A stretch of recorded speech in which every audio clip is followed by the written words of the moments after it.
자, 현대시 8강에 보시면 무란히 피기까지라는 김영랑의 작품하고요. 그다음 이영기의 낙화, 이 두 작품이 연계됐네요. 자, 먼저 우리가 지금 1930년대 작가인 김영랑의 무란히 피기까지라는 작품을 배우겠습니다. 자, 이 작품은요.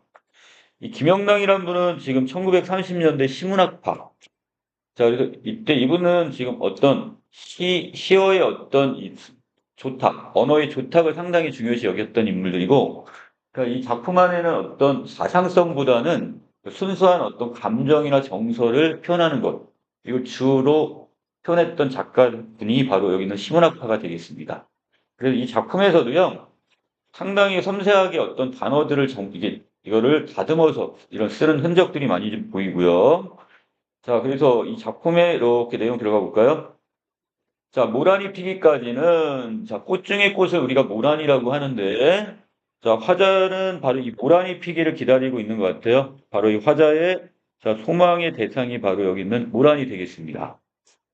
자, 그리고 제가 동그라미 친 게 두 개가 보이는데요. 자, 여기 나의 봄, 그리고 아랫부분에 보람이란 단어가 보일 겁니다. 자, 화자에게 이 모란꽃은 바로 인생의 봄을 알려주는 소재가 되면서 한편으로 인생의 삶의 보람이기도 합니다. 자, 그런데 이런 꽃이 시들었다면 어떻게 되겠어요? 화자는 슬픔과 절망에 빠질 수밖에 없겠죠. 그 상황을 이제 보여주는데, 자, 모란이 피기까지는 나는 아직 나의 봄을 기다리고 있을 테요. 이렇게 얘기했습니다. 자, 아직이라는 것은 아직 그 꽃은 피지 않았지만 필 때까지 기다리겠다는 화자의 의지를, 기다림의 의지를 이렇게 표현했다. 이렇게 보시면 되는데, 자, 마지막 부분에 이렇게 태요. 그리고 밑에 보시면 잠길 태요에 태요를 썼죠. 요를. 자, 이런 걸 우리가 뭐래? 자, 맨 마지막, 우리가 어미 부분에, 종결어미 부분에 동일한 의문이 반복되는 걸 우리가 가군이라고 하죠. 이 가군은 바로 여기서 운율을 형성한다. 이렇게 보시면 되겠고. 자, 전체적으로 남성적인 어조라기보다는 어떤 어조를, 자, 이게 여성적인 어떤 어조를 사용하고 있다. 이렇게 정리하셔도 되겠습니다. 자, 모란이 뚝뚝 떨어져 버린 날, 자, 뚝뚝이란 표현을 썼네요. 자, 이 하강적인 어떤 이미지. 자, 이게 사용이 되고 있는데, 자, 이것은 화자에게 결국 어떻게 해요? 깊은 절망감을 표현하기 위해서, 자, 이 뚝뚝이란 의성어 내지 의태어. 의성어도 되고 의태어도 돼요. 자, 이런 음성 상징어를 사용해서 표현하고 있다. 자, 이렇게 정리해 놓으시면 되겠고요. 나는 비로소 봄을 여인 서러움, 자, 슬픔에 잠길 테요. 그랬어요. 자, 화자는 이 모란이 떨어질 때, 자, 어떤 깊은 절망감 내지 슬픔을 느끼고 있다고 얘기합니다. 5월 어느 날, 하루 무덥던 날, 자, 이때가 되면 이제 봄의 막바지에 이르게 되고요. 자, 이때 결국 어떻게, 이제 이 날이 지나고 나면 이제 여름이 가까워질 거란 말이야. 떨어져 누운 꽃잎마저, 자, 시들어 버리고는 천지에 뭐라는 자취도 없이 사라져 버린다고 이야기하네요. 자, 이 세상 어디에도 화자는 이제 노란 꽃을 발견할 수가 없어요. 자, 그래서 화자의 아까 인생의 봄, 이건 끝났다고 보시면 되겠죠? 자, 뻗쳐 오르던 나의 삶의 보람도 서운하게 무너졌느니 그랬으니까, 자, 모란이 피어 있을 때는 보람을 느꼈지만, 결국 이 모란 꽃이 떨어지면서 화자는 삶의 보람을 잃게 됩니다. 자, 모란이 지고 말면 그뿐 나의 한 해는 다 가고 말아 계시니까, 자, 바로 여기는 이 모란 꽃이 떨어지면 자신의 한 해도 다 끝났다고 생각을 하죠. 바로 이 모란이 인생 그 자체가 되는 겁니다. 자, 여기에 바로 모란에 대한 화자 유미주의적 태도가 보인다 그랬는데, 자, 이 유미주의가 뭐냐? 자, 이게 유자는, 자, 오직 유자, 아름다움을 믿자. 자, 아름다움을 최고의 가치로 여기는 어떤 문의 사조. 자, 이게 여기 말하는 유미주의가 되겠습니다. 자, 그래서 여기는 지금 모란꽃은 화자에게 인생의 봄이면서 결국 어떻게 찬란한 인생의 보람을 느끼게 하는 시간이란 말이죠. 자, 이런 소재인데, 자, 바로 이것이 떨어지고 나서 본인의 인생도 끝났다고 얘기해요. 한 해가. 자, 여기서 지금 이 모란꽃은 바로 화자에게 이 아름다움을 주는, 자, 이런 어떤 대상이 되는 거니까. 자, 여기도 유미주의적 태도로 볼 수 있겠네요. 자, 그리고 화자는 이 모란꽃이 떨어지고 나서 360일을 한양, 이 한양이라는 것은 늘상, 자, 이렇게 지금 표현을 하고 있는데, 자, 섭섭해서 지금 울겠다고 얘기를 하고 있어요. 자, 그만큼 화자의 어떤 슬픔의 깊이가 크다는 거죠. 자, 모란꽃이 피어있는 5일을 제외한 나머지 시간은 늘 모란꽃이 없는 슬픔의 시간이 되는 겁니다. 자, 모란이 피기까지는, 자, 이 부분은 맨 첫 번째 행, 이쪽과 지금 연결되는 부분이 보이네요. 자, 이걸 우리가 수미상관의 구조다 이렇게 얘기하죠. 자, 피기까지, 모란이 피기까지는 나는 아직 기다리고 있을 테요. 찬란한 슬픔의 봄을 이렇게 얘기했습니다. 자, 문장 구조가 살짝 뒤바뀌어 있네요. 찬란한 슬픔의 봄을 기다리고 있을 테요. 이렇게 와야 되는데, 자, 이렇게 문장 순서가 바뀌는 걸 우리가 뭐라고 하고, 자, 이걸 도치법이라고 하고, 자, 한 가지 더 볼까요? 자, 이 봄이라는 시간은요, 찬란한 시간이기도 하고요. 자, 긍정의 시간이 되기도 하지만, 또한 슬픔의 시간이 되기도 한답니다. 왜?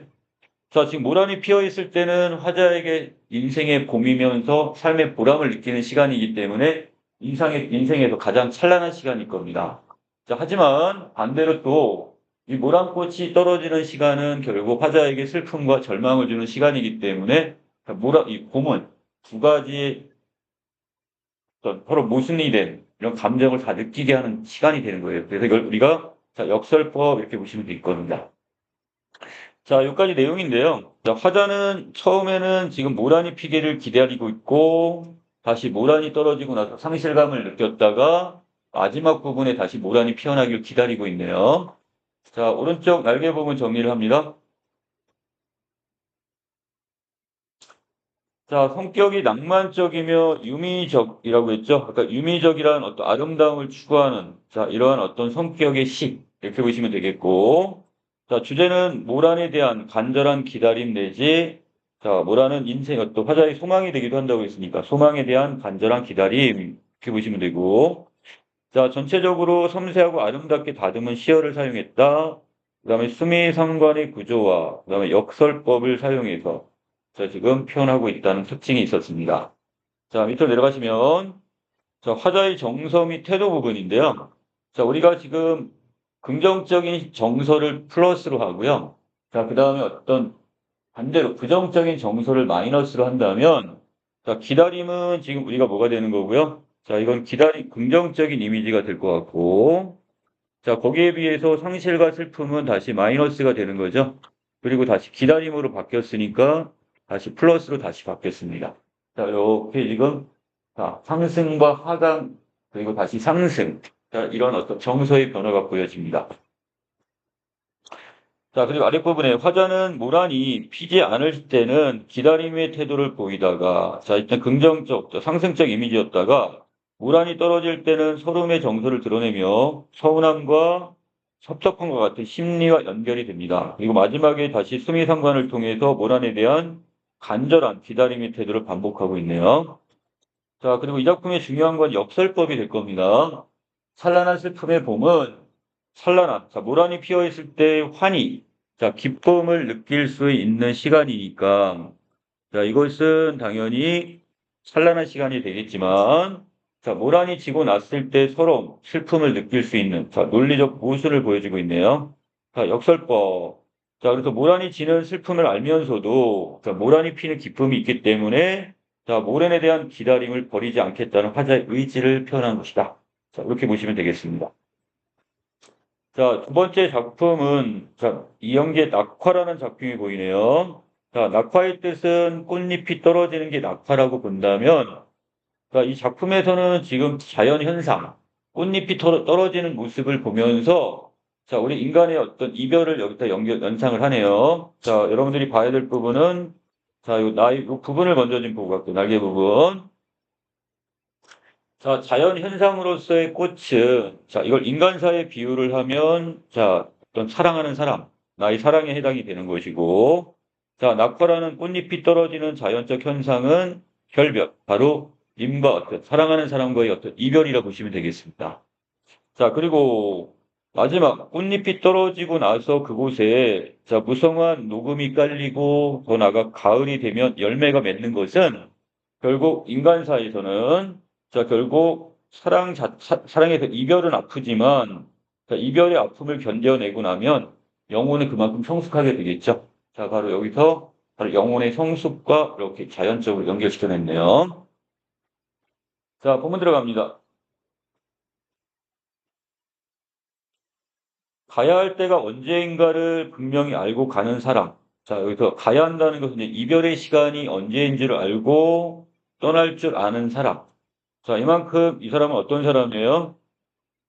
자, 성숙한 어떤 자아의 모습을 보여주고 있는 사람이죠. 자기가 언제, 자, 사랑은 하지만 이 사람과의 어떤 사랑을 위해서 자기가 떠나야 될 것, 떠날 시간이 언제인지를 알고 떠나는 사람이니까 상대방을 그만큼 사랑하고 배려하는 사람이야. 자, 그런 사람의 뒷모습은 얼마나 아름다운가 이렇게 있는데, 자, 성숙한 이별의 모습은 자, 아름답다 이 뜻이니까, 자, 요번에 서리적 표현이 사용됐네요. 봄한철, 자, 봄이라는 시간입니다. 자, 여기서 격정을 인내한 나의 사랑은 지고 있다 그랬습니다. 자, 이 봄이라는 시간은 인생으로 따지면 어떤 시간일까요? 젊은 날, 젊은 시절이 되겠죠? 자, 격정을 인내했다고 했으니까, 자, 격정이란 말은 강렬한 감정이 들끓어 오르는 것. 자, 이때는 지금 사랑의 감정이 막 오히려 치솟고 있는 이런 상황일 거야. 자, 이것을 인내한, 참아낸 나의 사랑은 지고 있다 그랬으니까. 자, 자연적인 현상인 꽃잎이 떨어지는 모습을 인간의 이별과 동일시하고 있다. 자, 여기 지금 제가 역삼각형을 해놨는데요. 하강적 이미지가 되겠습니다. 자, 그래서 이 작품의 전반적으로 이런 지금 하강적 이미지가 보이는데, 자, 이 하강적 이미지는 바로 인간의 무엇과 연결시킨다? 이별. 자, 이것과 이렇게 연결시키면 되겠네요, 지금. 자, 분분한 낙화 이렇게 있습니다. 이 분분하다는 것은요, 자, 어떤 그 꽃잎들이 바람에 이렇게 막 나부끼며 떨어지는 모습. 우리가 이거 벚꽃 축제할 때 보시면 그 꽃잎들이 바람에 나부끼는 거 있잖아요. 흩날리는 거. 자, 이걸 지금 가루가루. 자, 꽃잎이 떨어지는 모습을 분분한 이렇게 표현했는데요. 분분한 낙화. 자, 결별이 이룩하는 축복. 자, 이 작품의 가장 중요한 부분이기도 하네요. 결별. 이별이라는 것은 우리에게 어떤 슬픔을 주는 자, 또 부정적인 어떤 시어인 것 같고요. 자, 근데 그것이 축복이 될 수 있다고 이야기하네요. 자, 긍정적인 어떤 이미지를 함께 갖고 있습니다. 자, 그래서 결별은 아프고 마음의 상처를 주면서 그 다음에 슬픔을 주는, 절망을 주는 시간이기 때문에 이 결별, 이런 부정의 요소가 있지만, 하지만 이별을 통해 내가 지금 정신적으로 그만큼 더 성숙할 수 있다면 축복이 되기도 하겠죠. 자, 그래서 두 개의 단어가 이렇게 모순이 되네요. 자, 이런 수학법을 우리 뭐라고 해서, 자, 역설법 이렇게 정리해 놓으시면 되겠죠. 자, 그래서 성숙한 만남으로 해서 우리가 이렇게 이별을 한다 이렇게 보시면 되겠고요. 지금은 그래서 우리가 가야 할 때, 이별을 받아들이고 수용할 때다 이렇게 이야기를 하고 있습니다. 자, 이 간다는 것도 결국 떨어지는 것. 자, 사람과 이렇게 멀리 떨어지는 것이니까 이것도 화강적 이미지로 그냥 넣습니다. 자, 이제 봄이 지나고 이제 여름이 오네요. 무성한 녹음과, 자, 녹음이라는 게 뭐예요? 나무 그늘. 자, 이렇게 여름에 이렇게 나뭇잎이 더 이렇게 파릇파릇하게 돋아서 밑에 나무 그늘이 이렇게 생기잖아요. 자, 이 나무 그늘을 녹음이라고 하는데, 자, 좀 더 젊은 시절을 지나고, 자, 우리가 격정적이었던 지금 젊은 시절을 보내고, 봄의 시간을 보내고, 조금은 더 성숙한 여름의 시간이 왔어. 그리고 더 나가서, 그리고 머지않아 열매를 맺는 바로 가을. 자, 좀 더 성숙한 계절이 바로 어떻게 되는 거야? 가을이 되겠죠? 가을을 향하여 나의 청춘은 꽃답게 죽는다 이렇게 이야기했습니다.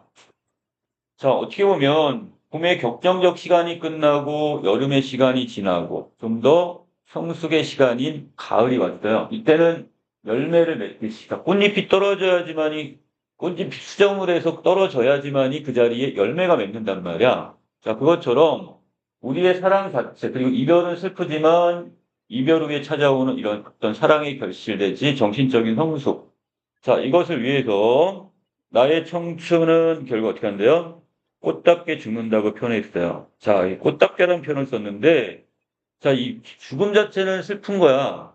그런데 이것이 꽃다울 수 있는 이유는, 자, 열매를 맺기 위한 낙화이기 때문에, 또는, 자, 성숙을 위한 청춘의 희생이기 때문에 이것이 꽃다울 수가 있는 거죠. 아름다울 수 있다, 이렇게 보고. 자, 헤어지자 섬세한 손길을 흔들며 하롱하롱 꽃잎이 지는 어느 날이라고 했습니다. 자, 헤어지자도 그렇고 꽃잎이 떨어지는 것도 다 하강적 이미지이면서 자, 하롱하롱은 뭐냐? 자, 지금 꽃잎이 가볍게 흩날리는 모습을 하롱하롱이라고 표현했습니다. 의태어가 되겠죠?